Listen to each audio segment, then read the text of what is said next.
En décembre, comme partout dans l'île, Sillaos est en fleurs. L'occasion idéale pour faire classe dans la forêt. On a visité le jardin botanique. Ouais, comme ce qu'on va faire cette année, ok. Est-ce que c'est la seule chose qu'on a fait ensemble l'année dernière? Non. Qu'est-ce qu'on a fait d'autre? Planter des arbres. On a planté des arbres. Quelle qualité d'arbre déjà? Endémique. Endémique. L'Académie de la Réunion, Mascarin, Jardin botanique et enfin le Conservatoire botanique national des Mascarins se sont associés pour développer ce projet citoyen. On va travailler sur les bois. On va travailler sur les plantes, on va prendre des plants, on va prendre des graines de plantes pour planter dans la ville. On a pour objectif de proposer un projet avec une rigueur scientifique. L'idée, c'est d'installer des espèces indigènes et endémiques dans la commune sous la forme d'un massif ornemental.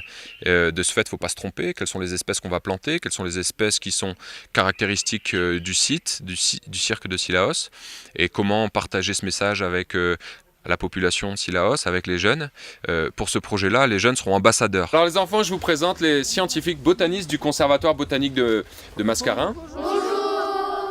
Dès les premiers pas, la recherche des graines des 1700 espèces indigènes de la forêt réunionnaise devient une aventure. Une démarche scientifique qui permet d'apprendre et surtout de savoir-être dans le milieu forestier. Vous avez un change écorce qui est en train, qui a l'air un petit peu maigrelet, voilà. Et vous voyez les fruits qui sont au bout des branches? Ça aussi. Ça c'est le change écorce, il est beaucoup plus grand celui-là. Ouais, vous voyez les fruits?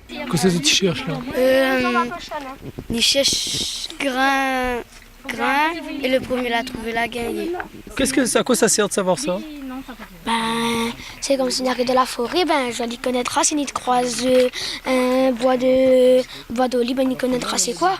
On peut dire que c'est un savoir-être, c'est savoir-être et savoir reconnaître.